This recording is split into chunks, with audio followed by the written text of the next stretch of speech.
What made ancient skalds lower their eyes and change a line in a saga as if someone stood behind their shoulder, someone better left unspoken? Why are some scenes of Viking life described in detail, while others seem to dissolve into the mist of northern bays? Historians noted that many manuscripts were passed down through monastic scriptoria, and thus the darkest customs might have been deliberately softened. But archaeologists found traces that send a chill stronger than the north wind, and it is precisely these that give us a chance to reach the truth. And as we delve deeper into this shadow, keep one thing in mind.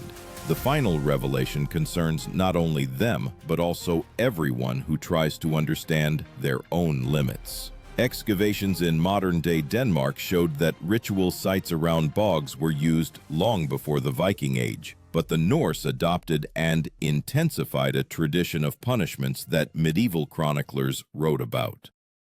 This cruel form of public execution, which a modern person would equate with a demonstrative expulsion from society, later received the name hrastgesting, banishment with the loss of all rights.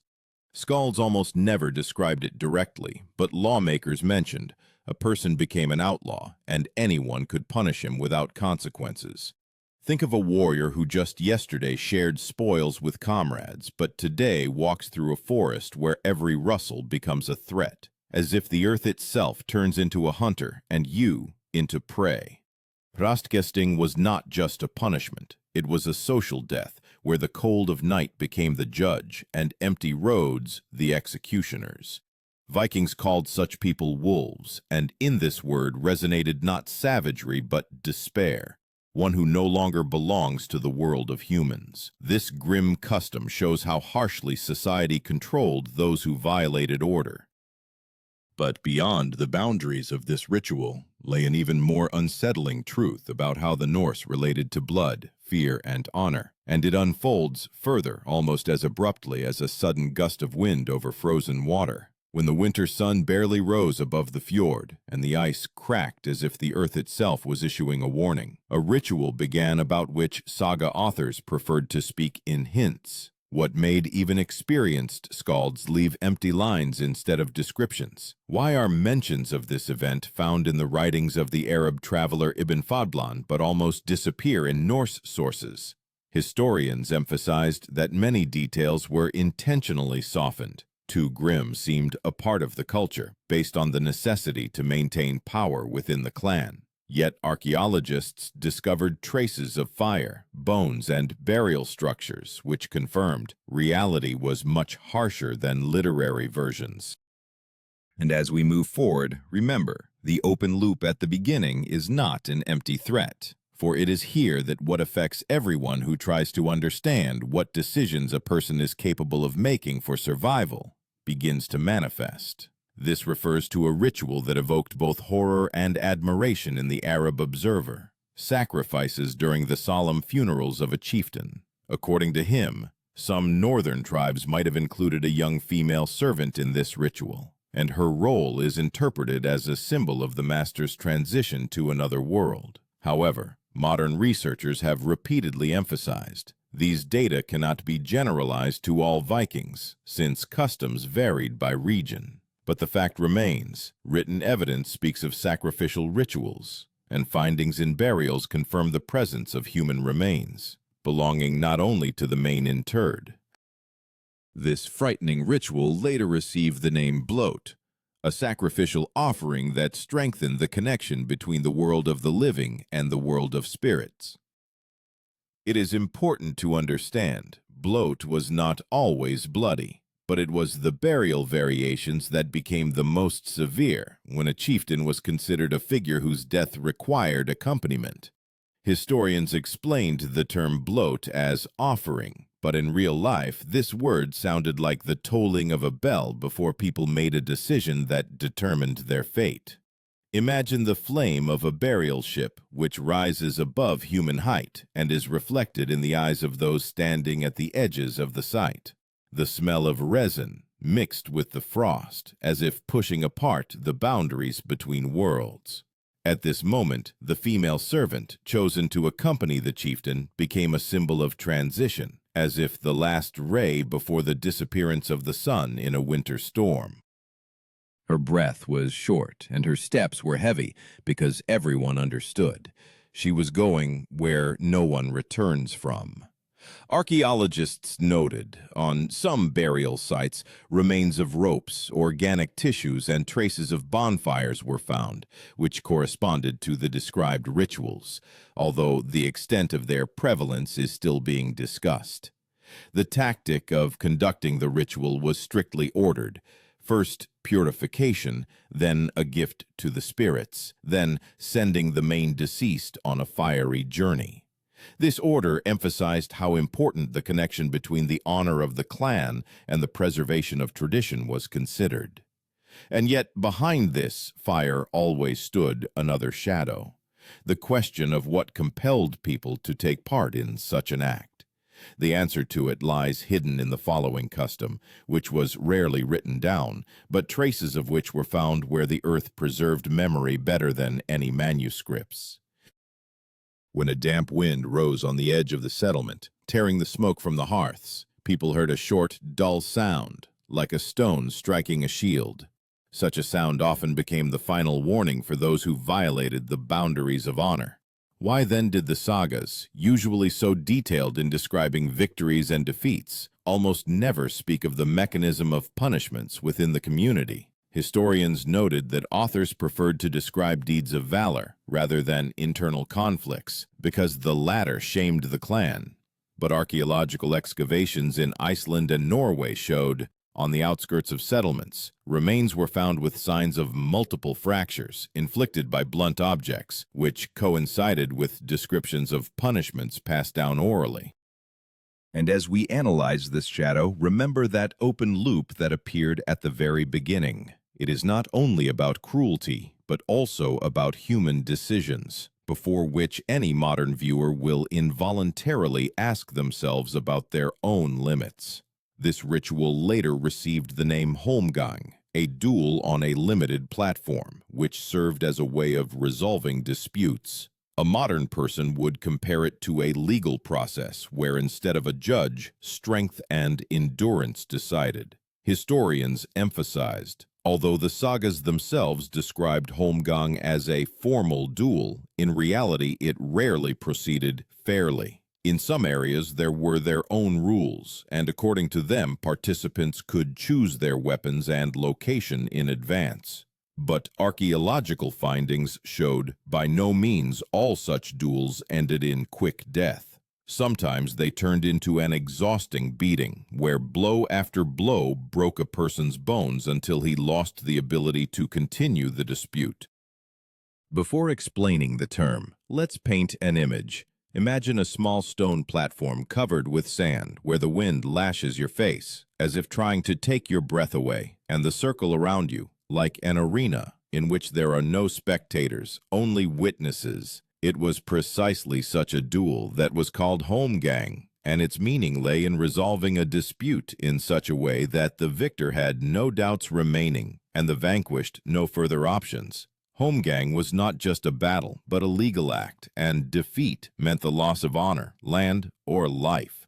An image is created. Two men stand opposite each other in the damp fog, each holding a shield on which traces of previous wounds are already visible. The shield weighed about 8 kilograms, which made each blow not only heavy but also exhausting. The rivals' breathing became sharp, like a gust of wind from the sea, and their steps on the stone sounded like heartbeats before a decision from which there was no escape. Many chroniclers mentioned the spectators stood in silence because any word could disturb the sacred balance.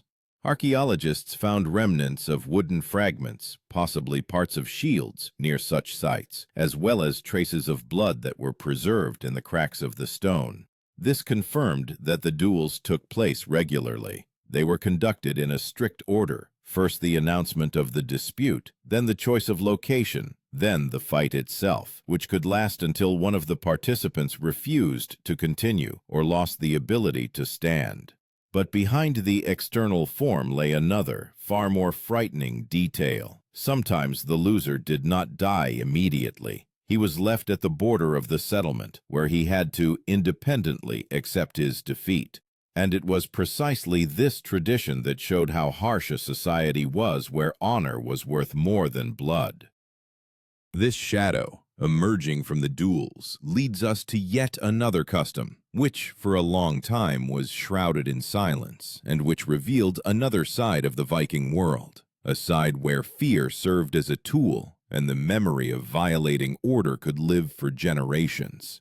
When traces remained on the ground, leading towards the forest, and such a silence stood around, as if the air feared touching the branches, one of the strangest and most terrifying customs began, about which the Norse themselves wrote evasively.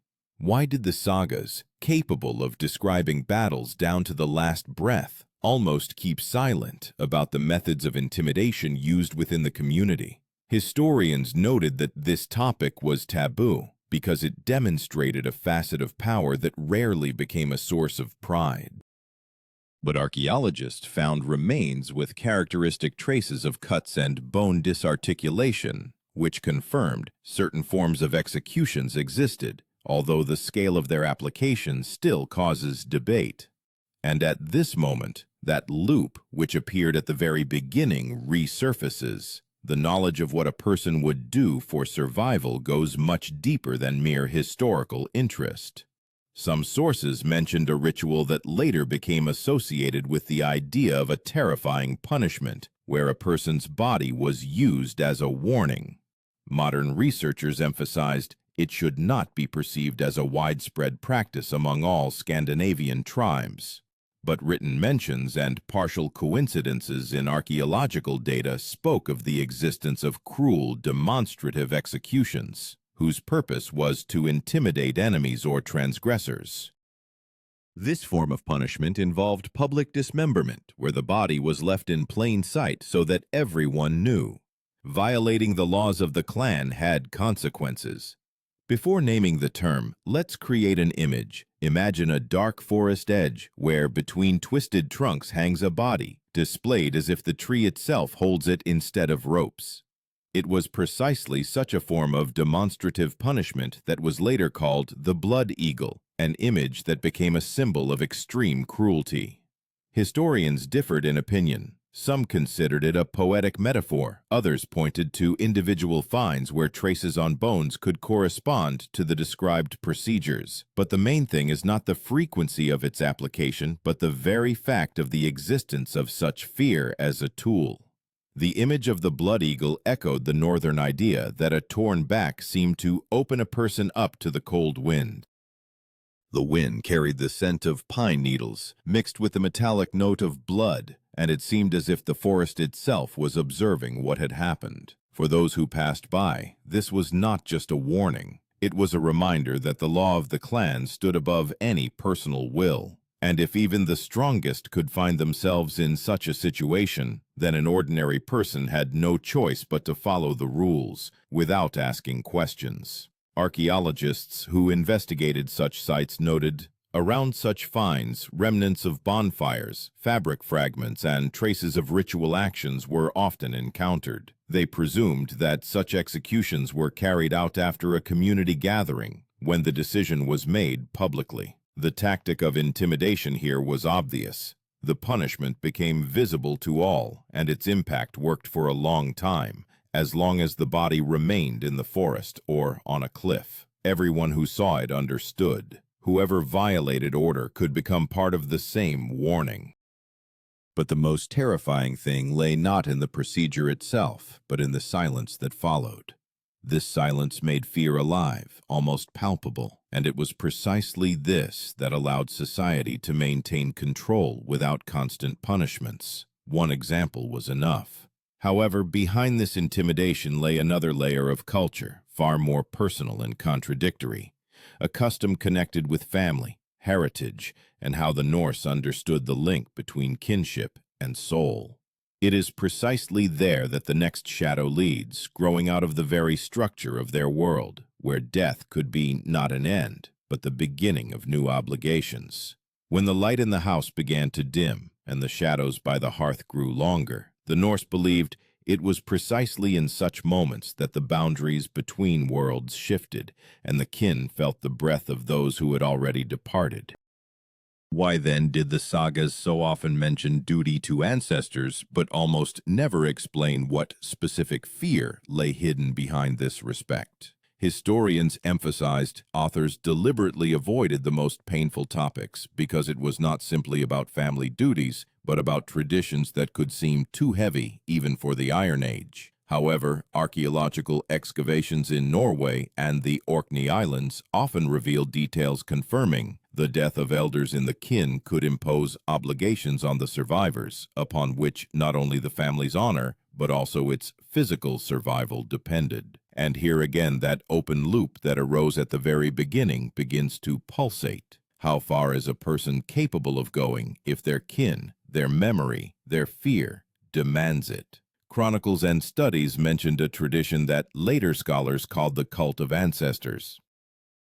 But beneath this gentle name lay what a modern person would rather compare to a heavy hereditary burden that determined every step within the family. As researchers wrote, Vikings might have kept the remains of deceased relatives in their homes. Sometimes these were skulls, sometimes limb bones, and they did this not out of superstition, but from the conviction that ancestors continued to participate in the life of the kin. But there was also a harsher aspect of this tradition. If the head of the family died suddenly, his property, land, and responsibility could pass to the heir only after the performance of an obligatory ritual connected with the body. And although written sources avoided this, archaeological data showed instances of intervention in the buried body, which indicated the participation of the living in creating special binding symbols. To explain the term, let's first create an image.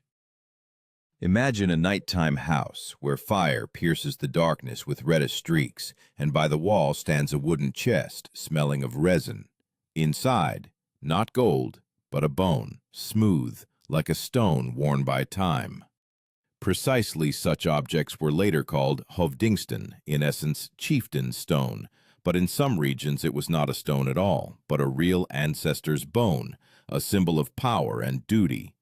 Researchers emphasized hovdingsten was not a custom of all northern tribes, but where it existed it possessed immense power, transforming the body of the deceased into the center of the clan structure. Imagine a person to whom this object is passed at dawn, when frost makes the ground crunch with frost. His hand trembles not from cold, but from understanding. Now he is responsible for the memory of all who lived before him. The smell of smoke permeates the wood, and it seems that the very walls of the house are listening to see if he can bear this weight. Vikings believed a breach of duty to ancestors could lead to illness, misfortune, or loss of land, and archaeological finds showed that many clan symbols were kept as relics, inseparable from family history. But there was also a darker aspect to this tradition. Sometimes the heir had to personally perform a part of the burial ritual, involving the body of the deceased head of the family. Researchers noted cases when the upper layers of burials were opened, already after being filled in, and individual bones carefully removed. This indicated that part of the ritual was performed sometime after death. Historians debated whether it was an act of reverence or a requirement to confirm one's own right to power. Some supposed that the heir had to touch a specific bone or transfer it to a new house, solidifying his new responsibilities. Let's again create an image. Imagine how the heir in a dark burial chamber slides his hand over the cold earth, where stones resemble sharp teeth. The heir seems motionless, and each breath brings the taste of dampness. He lifts a bone, light but capable of changing the fate of an entire clan. This does not look like a ritual of respect. Rather, it is a test that checks if a person is ready to become the pillar of family history. At this moment, even a strong warrior could feel small, because before him stood not a battle, but a responsibility, comparable to snow falling so thickly that it hides the road. Archaeologists who studied such places found confirmations, opened burials, traces of bone transfer, additional layers of fabric or leather added over time. This coincided with descriptions of customs mentioned by Scandinavian lawmakers. The heir received rights only after performing all obligatory actions, and if he refused, the kin could turn away from him, and the land would go to another.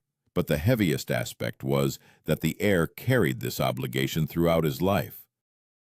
Every time he passed by the chest or a sacred place, he felt the gaze of his ancestors upon him, and this was not a metaphor. The Norse themselves thought so. In this gaze was not only expectation, but also a warning. And if a person violated the duty, the family believed that misfortune awaited him. And yet, behind this harsh custom lay an even deeper truth, one that concerned not only kinship, but also the very idea of fate. The Norse believed that some deaths could not be left unavenged, otherwise the very fabric of the world would be disrupted. It was there, at the intersection of duty and fury, that the last cruel custom arose, about which the sagas spoke almost in whispers, and archaeologists found traces as if the earth itself tried to hide them from human eyes. When a red dawn rose over the settlement, and the first rays of light fell upon the roofs as if someone had drawn a blade across them, a story began about which the Norse spoke quietly, even generations later.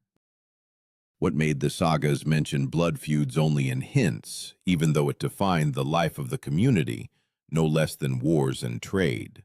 Historians emphasized, authors avoided details because it concerned the internal balance of the kin, a place where honor could turn into fury and duty into blood. But archaeological finds in Iceland and Norway showed, in some areas, vengeful killings occurred in strictly defined places and left traces consistent with the laws of the northern tribes. And it is precisely here, in this shadow, that the open loop stretching from the very beginning finally closes. The question of whether a person is capable of bearing the burden of their decisions, without shirking what they consider their duty. Chronicles and laws mentioned an ancient order, which later researchers called the feud, obligatory blood revenge, carried out not for fury, but for the restoration of a disturbed balance.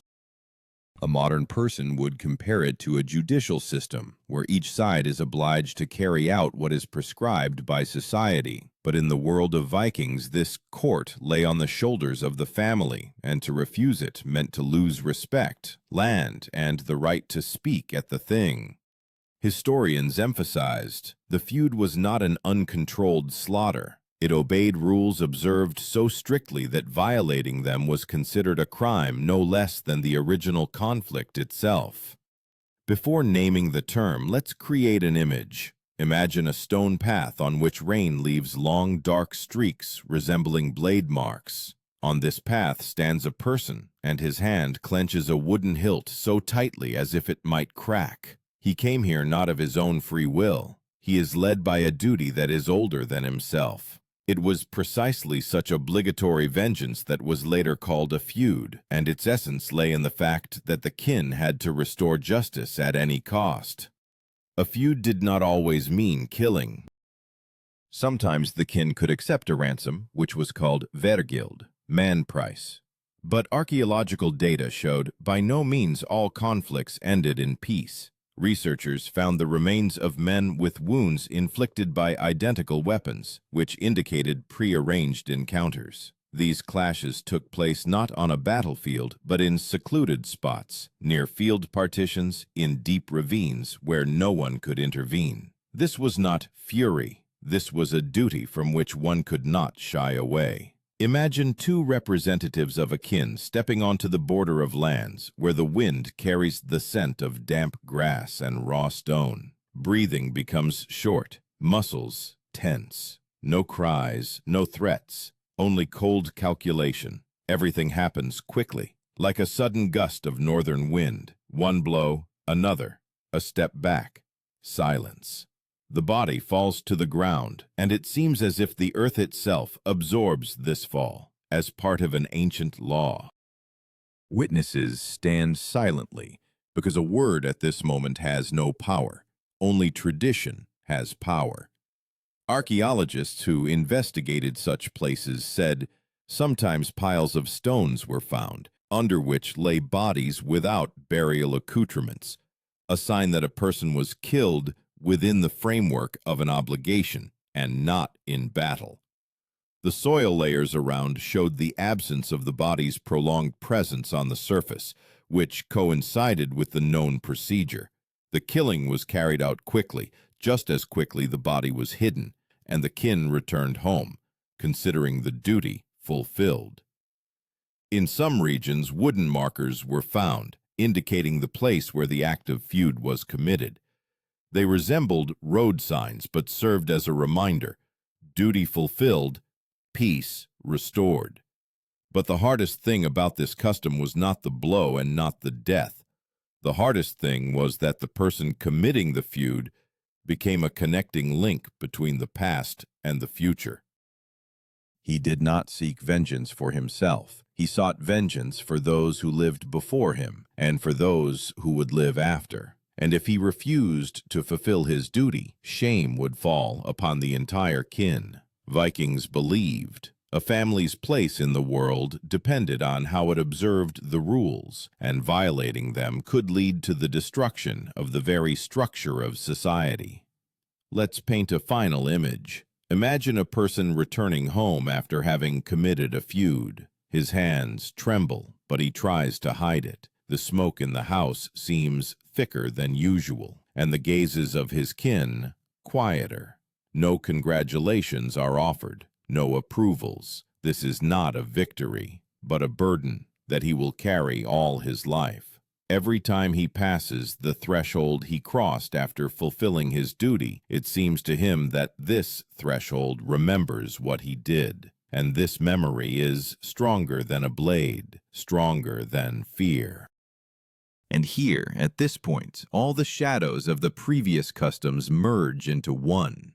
Vikings were not madmen seeking blood. They were people who bound their lives to laws that demanded immense inner strength. And it was precisely this strength, and not just weapons or ships, that made them a people remembered centuries later. Now that you have heard all that was hidden behind the sagas, one question remains to be asked. If you had to fulfill a duty that could break even a strong person, would you be able to step forward? Today, in a world where consequences are measured in words, not steel, we still face decisions that require courage. And everyone who studies this history inevitably asks themselves, what remains in us of that resilience which allowed the Norse to go to the very end, even when the path ahead was covered in bloody frost?